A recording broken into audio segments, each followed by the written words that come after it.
Ya, Assalamualaikum warahmatullahi wabarakatuh. Kita mulai ya untuk pembahasan tentang Markov modelnya. Ya, jadi kalau sebelumnya kita sudah belajar tentang farmakoekonomi modeling yang menggunakan decision tree. Nah, kemarin kita sudah ada beberapa contoh ya, antara lain tentang pelayanan farmasian ya untuk pasien perioperatif. Yang kedua juga waktu ujian kita sudah bahas juga mengenai perioperatif itu tadi ya. Nah, selanjutnya karena berbagai macam kekurangan, model decision tree itu tidak bisa diaplikasikan untuk semua jenis penyakit. Oleh karena itu ada model farmakoekonomi yang lain yang namanya Markov model. Jadi nanti penyakit yang berbeda dengan model yang digunakan juga berbeda seperti itu. Ya.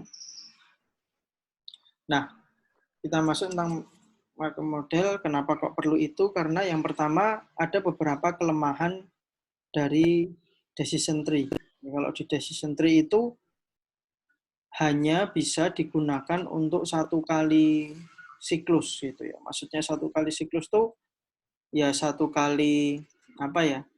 Misalnya treatment kemudian outcome-nya keluar terus sudah gitu. Ya. Padahal untuk beberapa penyakit kan itu mungkin bisa sifatnya berulang ya. Misalnya penyakit-penyakit degeneratif, pasien hipertensi itu kan bisa saja dia mengalami hospitalisasi, masuk rumah sakit. Itu kan bisa berkali-kali gitu. Ya, kalau kita bikin decision tree, nanti akibatnya pada poin nomor 3 itu kalau eventnya berulang, itu nanti akan cabangnya banyak sekali dan akan membuat pohonnya rimbun gitu. Ya. Nah, kita kemarin sudah berlatih untuk cabang berapa ya, 2 atau 3 saja, itu perhitungannya kan sudah relatif kompleks ya. Nah, itu akan lebih susah lagi kalau misalnya cabangnya itu berulang gitu. Misalnya satu siklusnya itu untuk 1 bulan. Ya. Nah, kalau misalnya siklusnya 1 bulan, terus pasien itu umurnya sampai ya pasien DM misalnya terdiagnosis 40 tahun, angka harapan hidup sampai 70 tahun. Jadi ada 30 pengulangan. Berarti ada cabangnya 30 kali. Cabang per cabangnya itu 30 kali. Nah, itu kan tidak memungkinkan untuk dihitung atau untuk dianalisis menggunakan atau dimodelkan menggunakan decision tree. Ya, seperti itu. Kemudian alasannya beberapa kelemahan dari decision tree yang lain adalah prognosis atau outcome itu tidak bisa digambarkan secara detail gitu. Ya, jadi kayak misalnya hipertensi gitu ya, hipertensi lagi itu kan prognosisnya banyak sekali. Nah, kadang di decision tree itu tidak bisa atau tidak mampu untuk mengakomodasi semuanya karena ya itu tadi butuh banyak data untuk berarti kan kita butuh data probabilitasnya berapa, kita butuh data cost-nya berapa, kita butuh data utility-nya berapa, seperti itu. Nah, itu kan akan jadi banyak sekali. Lah, nanti di Markov pun juga sebetulnya sama sih, membutuhkan banyak informasi yang sama, tetapi nanti akan ada beberapa kemudahan yang tidak bisa diakomodasi oleh decision tree. Terus, nah apa itu Markov model? Markov model adalah model yang menggambarkan proses yang random atau stokastik. Proses yang random, yang stokastik itu event acak yang terjadi dengan berjalannya waktu. Ya. Jadi ini cocok untuk penyakit-penyakit yang jangka panjang. Ya. Contoh tadi penyakit degeneratif itu tadi. Ya, misalnya hipertensi tadi, yang misalnya pada tahun kelima mengalami serangan jantung, diobati sembuh. Pada tahun ke-6, tahun ke-7 mengalami stroke misalnya kayak gitu ya, karena prognosisnya banyak sekali. Nah, itu nanti bisa digambarkan seperti itu. Nah, kan kejadian dari stroke, kejadian dari masuk rumah sakit dan lain sebagainya, itu kan kejadiannya random, ya kan? Misalnya ada 100 orang, itu kan kita nggak tahu orang mana, ya kita tahu probabilitasnya, tapi kita nggak tahu orang mana yang akan mengalami prognosis, mengalami masuk rumah sakit. Nah, itu makanya disebut random. Nah, ini adalah Markov model yang dia berusaha untuk menggambarkan proses random itu, ya, yang dengan berjalannya waktu, ya, waktunya itu bisa panjang seperti itu. Nah, oleh karena itu Markov model ini bisa digunakan untuk mengatasi permasalahan yang muncul dari decision tree itu tadi. Ya. Nah, sekarang kita lihat Markov model itu seperti apa. Yaitu kita lihat dari sisi komponennya dulu. Markov model, kalau kemarin di decision tree kita lihat ada komponennya apa? Ada gambarnya, modelnya. Ya, ada tree-nya. Kemudian yang kedua ada nodes-nya, ya kan? Ada nodes-nya, ada decision node, ada chance node, ada terminal nodes, seperti itu. Kemudian ada probabilitasnya, kita bicara probabilitas yang dadu 50-50, dadu ya 1/6, koin 50-50 dan seterusnya. Nah, kalau komponen dari Markov model apa? Yang jelas modelnya. Ya, modelnya isinya apa? Kalau decision tree kemarin adalah kompartemen yang bercabang-cabang, tapi kalau Markov model itu adalah kondisi kesehatan atau state atau kompartemen. Jadi setiap kondisi kesehatan itu akan digambarkan menjadi suatu yang namanya kompartemen. Kalau Anda pernah belajar farmakokinetik, itu kan ada kompartemen, ya, artinya ada pengkotakan, ya, ada pengelompokan gitu, yang mengelompokkan antara satu kondisi dengan kondisi yang lain. Jadi satu kondisi punya kompartemen sendiri.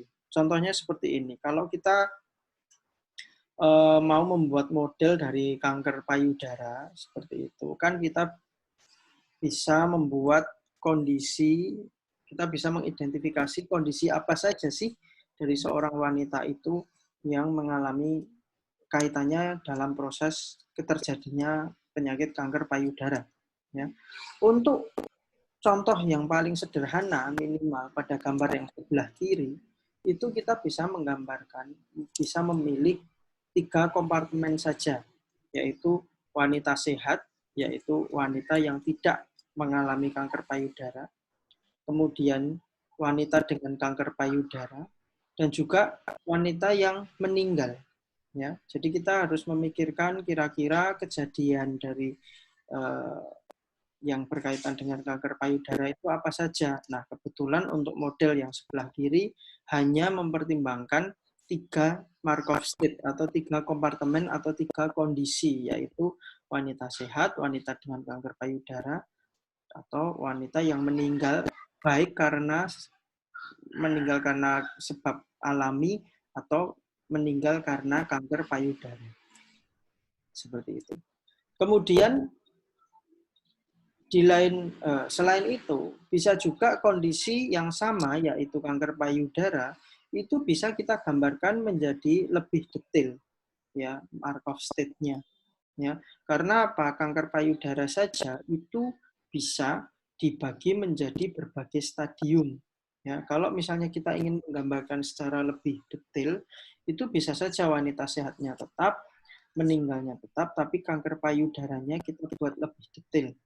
Ya, misalnya wanita dengan kanker payudara stadium 1 sendiri, stadium 2 sendiri, stadium 3 sendiri, stadium 4 sendiri.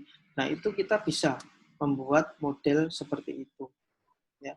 Jadi, yang ingin saya tekankan pada slide ini adalah kondisi penyakit ya, yang diwakili oleh perjalanan penyakit. Jadi Markov model ini dia akan berusaha untuk memberikan gambaran tentang perjalanan penyakit, ya. Dari suatu kondisi, ya, dari suatu penyakit itu bisa kita gambarkan dengan berbagai macam model. Ya, jadi tidak ada model yang tidak ada model tunggal gitu. Jadi terserah penelitinya mau buat model yang sederhana boleh, mau membuat model yang kompartemennya banyak ya boleh gitu, ya. Karena masing-masing kompartemen nanti mempunyai konsekuensi, yaitu kebutuhan data. Ya, jadi Ada nggak datanya? Misalnya sebelah kanan itu bagus, menggambarkan kondisi yang lebih mendekati kenyataan. Tapi nanti ada nggak datanya? Kalau ada, ya sebaiknya pakai model yang detail. Tapi kalau misalnya tidak ada, ya terpaksanya kita pakai model yang sebelah kiri, seperti itu. Nah, terus untuk di situ kan selain ada kotak-kotak yang menggambarkan kondisi, di situ ada juga panah. Ada gambar panah. Gambar panah itu apa? Gambar panah ini menggambarkan perpindahan, translation, transisi. Ya. Transisi perpindahan. Ya. Jadi setiap nanti ada yang namanya siklus gitu ya. Setiap perpindahan itu, jadi kayak misalnya itu sebelah kiri, gambar sebelah kiri, wanita sehat itu bisa mengalami kanker payudara setiap tahunnya, misalnya siklusnya per tahun gitu ya. Dan ada juga ya dari wanita sehat itu bisa juga meninggal setiap tahunnya, ya kan? Nah itu juga ada panah melingkar yang membalik gitu ya di sebelah kiri atas itu. Artinya adalah wanita sehat itu setiap tahunnya juga ada yang tetap sehat gitu. Jadi dia tidak mengalami kanker payudara dan juga dia tidak meninggal. Jadi tetap menjadi wanita sehat.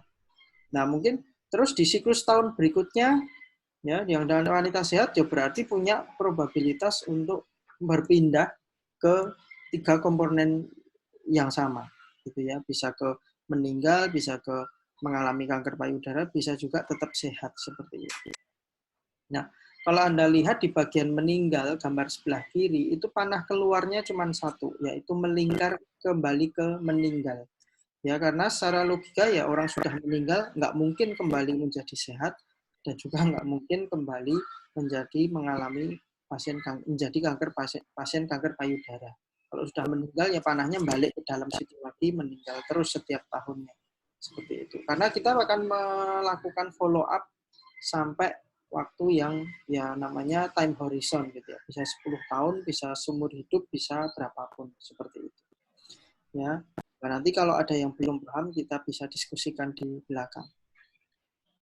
Nah, selain itu tadi ya, selain kompartemen tadi ada yang namanya panah tadi, yaitu adalah transition probabilistik. Kalau kita bicara decision tree, itu hanya probabilistik gitu ya. Tapi kalau di Markov model ini namanya transition probabilistik. Ya. Transition probabilistik ini didapat dari data apa? Kalau kemarin probabilistik itu kita bisa ambil dari prevalence gitu ya, tergantung justifikasinya. Tapi kalau transition probabilistik ini harus diambil dari data incidence ya, angka kejadian baru ya. Nah, sumbernya dari mana? Sumbernya ya kalau yang ideal dari meta analisis gitu ya. Tapi kalaupun tidak bisa jadi dari uji klinik atau bisa dari studi observasional ya. Yang penting atau bisa dari survei. Ya, yang penting itu datanya adalah merupakan data insiden, bukan data prevalence ya. Seperti itu. Karena apa?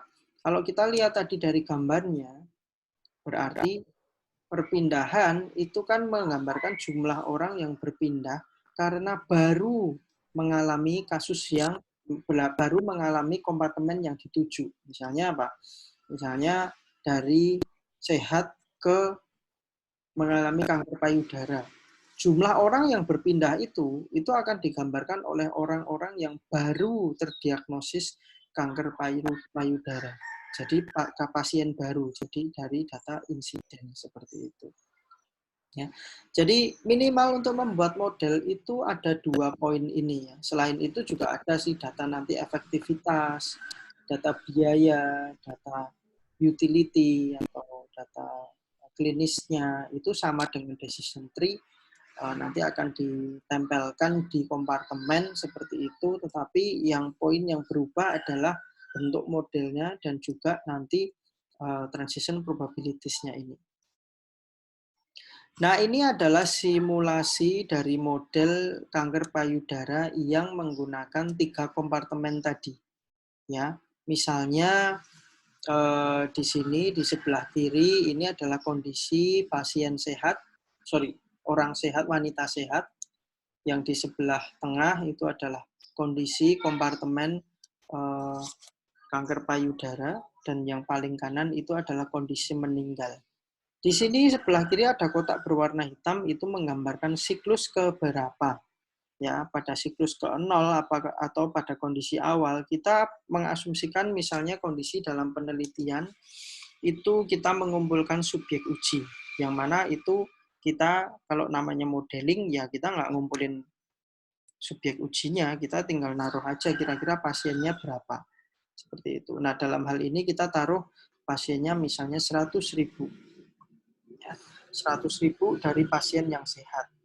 Kanker payudara ya belum ada karena masih 0. Ya kita ngambilnya kan dari tahun ke-0 nggak ada yang kanker payudara, nggak ada yang meninggal. Ya. Nah, pada misalnya ini siklusnya tahunan, siklusnya itu bisa tahunan, bulanan, harian, ya 10 tahunan tergantung dari penyakit yang akan diteliti. Ya. Jadi ditentukan siklusnya. Misalnya siklus untuk kanker misalnya 1 tahun.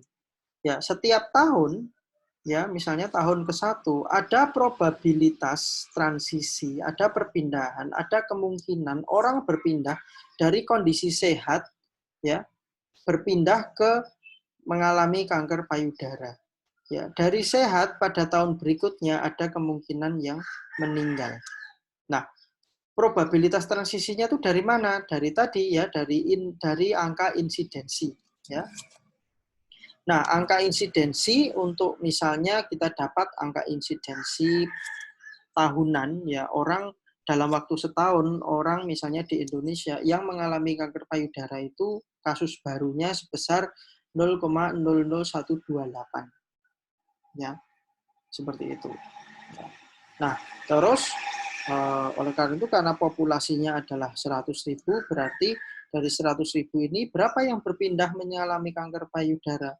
Berarti tadi transition probability-nya adalah 0,00128 dikali dengan 100.000, ketemunya adalah 128 orang. Ya. Terus ada cerita lagi kan tadi panahnya, ya jadi semua panah itu bergerak secara bersamaan dalam siklus yang sama, ya setiap siklusnya, ya semua panahnya itu bergerak. Panah di model tadi ya. Nah itu yang kedua adalah tadi panahnya ada yang dari orang sehat ke meninggal, ya. Nah kemungkinan orang yang sehat kemudian meninggal itu ternyata dari data penelitian itu sebesar 0,0188. Jadi wanita itu kemungkinan meninggal setiap tahunnya dalam suatu populasi itu sebesar 1,88%, seperti itu. Ya, angka kematiannya. Nah, berarti kalau kita misalnya pura-puranya punya populasi 100.000 yang kita teliti, berarti pada tahun pertama yang meninggal itu ada 1.880. Seperti itu. Nah, terus bagaimana selanjutnya? Nah, berarti kan orang yang tidak ke kanker payudara, tidak mengalami atau terdiagnosis kanker payudara dan tidak meninggal itu akan tetap stay di kondisi sehat. Nah, tetapi dia harus tetap pindah kompartemen. Nah, berapa transition probabilities-nya, berapa kemungkinan pindahnya? Yaitu kemungkinan pindahnya adalah nilainya kan kalau kita bicara probabilitas itu kalau ditotalkan 1 ya.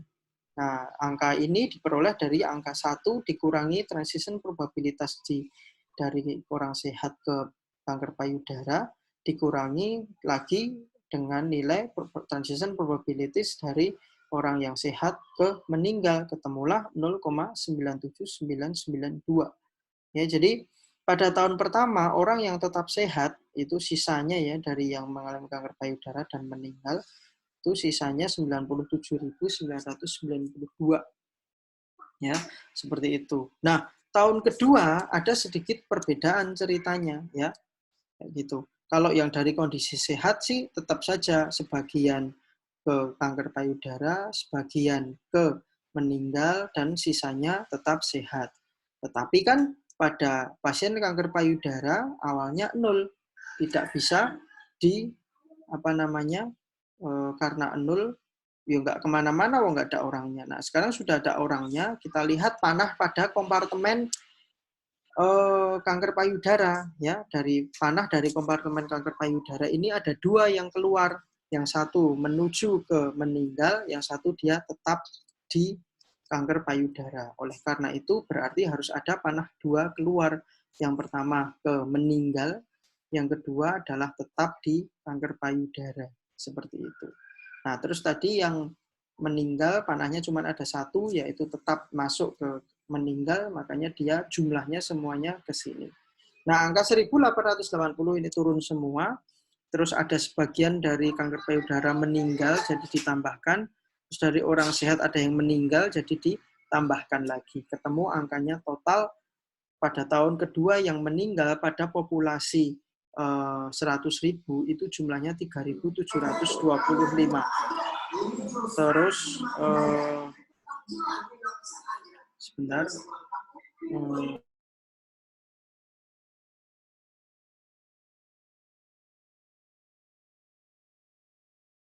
Terus apa namanya?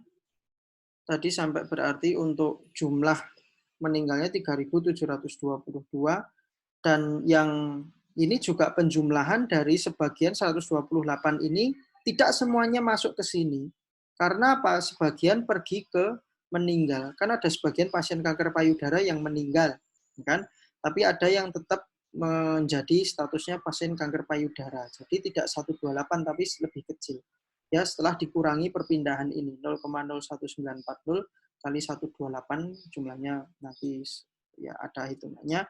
Terus jika ditambah, lah kok ini jumlahnya banyak karena ada pasien kanker payudara baru ya yang berpindah dari yang sebelumnya sehat pada tahun kedua. Pada tahun kedua pasien baru sehat masuk ke sini seperti itu ya. Angkanya sama 0,0128 seperti itu. Ketika ditotal ketemunya 252. Ya, dan jadi sisanya ya dari totalnya ini ketika ya sisanya karena sebagian sudah jadi pasien kanker payudara dan sebagian sudah meninggal, sisanya adalah 96.024 orang. Nah, ini totalnya pasti tetap sama ya, 100.000 orang karena kompartemennya tertutup, tidak ada panah keluar. Panahnya itu mesti ke kompartemen yang satu dan kompartemen yang lain. Jadi jumlahnya harus sama seperti itu. Nah, proses ini kalau kita lanjutkan terus ya, misalnya usianya mulainya 49 tahun ya, kemudian diikuti sampai usia 70 tahun misalnya seperti itu, nanti ceritanya akan jadi seperti ini. Angka kanker payudaranya akan meningkat terus, angka meninggalnya akan meningkat terus, dan angka orang sehatnya akan berkurang terus. Nah, ini kita sedang berusaha untuk menggambarkan bagaimana sih populasi wanita di suatu negara atau di suatu lokasi yang kaitannya dengan kanker payudara. Ya, ini yang namanya Markov model seperti itu. Jadi disinilah yang namanya Markov model, dan kontrol ini apa? Kontrol ini adalah penjumlahan dari 3 angka di sebelah kiri ini dari jumlah 100.000 terus. Ya, kenapa perlu kontrol? Karena kadang kalau kita sedang membuat model, kita salah memasukkan rumus, nanti angka kontrolnya ini enggak 100.000. Nah, ini angka kontrol ini digunakan untuk mengevaluasi apakah perhitungan yang kita lakukan dalam memasukkan rumus itu sudah betul semua atau belum. Seperti itu. Ya.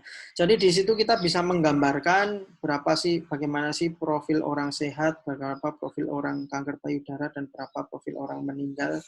Ya. Dan juga kita bisa menghitung juga kasus barunya saja. Kalau ini kan prevalensi, jumlah kasus akumulasi setelah dikurangi orang meninggal dan ditambah orang kanker payudara baru. Tapi kalau yang ini adalah jumlah kanker payudara baru saja. Nah, dari situ kan kita bicara farmakoekonomi, kita bisa menghitung nih biayanya berapa dan juga nanti ada utilitasnya. Seperti itu. Nah, kemudian kita akan skip aja ya untuk yang ini mengenai implementasi discount rate. Tapi secara ringkas, mungkin saya bisa menyinggung sebentar ya. Nah, misalnya kita akan menghitung biaya. Biaya ini dapatnya dari mana? Biaya ini dapatnya, kan kita lihat ya, kalau orang sehat kaitannya dengan kanker payudara, kan tidak membutuhkan biaya apapun. Jadi kita hitung biayanya 0. Kan? Ya 0 karena nggak membutuhkan biaya apa-apa. Kemudian kanker payudara, berarti di sini ada biaya terapi. Ya, jadi kita tinggal hitung aja, cari data biaya satu paket ya, satu unit ya, unit cost untuk pasien kanker payudara itu per pasiennya berapa. Ya, unit cost itu berarti dari pasien masuk rumah sakit sampai nanti pulang, sampai follow up dan seterusnya itu dihitung gitu. Ya kayak seperti kita melakukan analisis biaya seperti biasa. Nah, itu dikalikan dengan jumlah pasiennya. Ketemunya angka sekian. Nah, kalau meninggal gimana? Meninggal kaitannya sama kanker payudara ya nggak butuh biaya gitu. Ya sebetulnya butuh untuk pemakaman dan lain sebagainya, tapi itu tidak kita anggap gitu ya. Ya kalau misalnya mau dimasukkan ya nggak apa-apa, tapi dalam konteks ini saya memilih untuk tidak memasukkan untuk biaya pemakaman dan lain sebagainya. Kita fokus hanya untuk treatment cost aja, karena kita nanti fokusnya kan dalam mengurangi biaya atau mengurangi beban kesehatan, biaya pelayanan kesehatan kan seperti itu. Nah, angka ini kan kita sedang melakukan analisis di waktu sekarang. Nah, angka ini kan hasil pengalian komponen biaya dengan dengan pasien baru saja gitu. Kalau yang ini kan nanti dihitung 2 kali gitu ya. Kita pengkalinya adalah kasus baru seperti itu. Nah, dari situ kita kan melakukan analisisnya sekarang. Padahal proses ini terjadinya kan di masa depan ya. Nah, angka-angka ini berarti kan angka di masa depan. Padahal kita melakukan analisis sekarang. Oleh karena itu kita harus melakukan discounting, ya, memberikan diskon karena angka di masa depan itu nilainya lebih tinggi daripada nilai sekarang gitu. Jadi kalau kita mau analisis di tahun ini saat sekarang itu nilai di masa depan harus kita diskon untuk kita anggap sebagai nilai masa ini, masa sekarang seperti itu. Nah, ini makanya di sebelahnya ada biaya setelah di diskon. Nah, diskon itu sebetulnya kebalikan dari inflasi. Kalau inflasi kan angkanya turun terus, tapi nilainya naik. Nilainya, angkanya tuh naik terus. Nah, kalau discount rate ini, itu diaplikasikan untuk keduanya ya, untuk biaya sama nanti utility kalau kita menghitung utility. Dan itu rumusnya, nah kalau rekomendasi dari WHO itu 3%. Di Indonesia juga sama, rekomendasi untuk discount rate untuk mengubah angka di masa depan menjadi angka sekarang itu discount rate-nya adalah 3% untuk biaya maupun outcome. Ya, seperti itu. Nah, itu kalau sudah kita hitung angka biayanya di masa sekarang, ya, dan juga outcome-nya di masa sekarang, berarti kita bisa menghitung ICER ya, seperti itu. Ya. Terus, nah ini sedikit ya tentang kelemahannya. Kelemahannya itu nggak ada memoris gitu. Maksudnya memoris gimana? Pasien yang setahun sebelumnya sudah mengalami kanker payudara, bisa saja tahun depan itu kanker payudara lagi, bisa saja tahun depan itu kanker payudara lagi, tetapi kita nggak bisa ya menentukan bahwa dia tuh sudah berapa lama mengalami kanker payudaranya. Ya, karena variabel waktu mengalami kanker payudara itu kan juga kadang mempengaruhi prognosis ya. Yang lama mengalami kanker payudara kan bisa jadi dia mempunyai probabilitas yang lebih tinggi untuk mengalami kematian. Berbeda kalau yang pasien baru atau ya tergantung bagaimana teorinya seperti itu. Tapi yang ingin saya tekankan adalah nggak bisa kita mengingat pasien yang sudah lama atau baru di dalam satu kompartemen itu kita tidak bisa membedakan. Kalau sudah masuk dalam kompartemen ya campur seperti itu. Terus yang kedua kelemahannya ya lebih kompleks gitu ya, tapi ya tentunya analisisnya juga lebih lebih baik seperti itu. Nah, itu adalah tentang pengantar tentang Markov model. Kalau ada yang belum jelas kita bisa diskusikan ya. Seperti itu. Oke.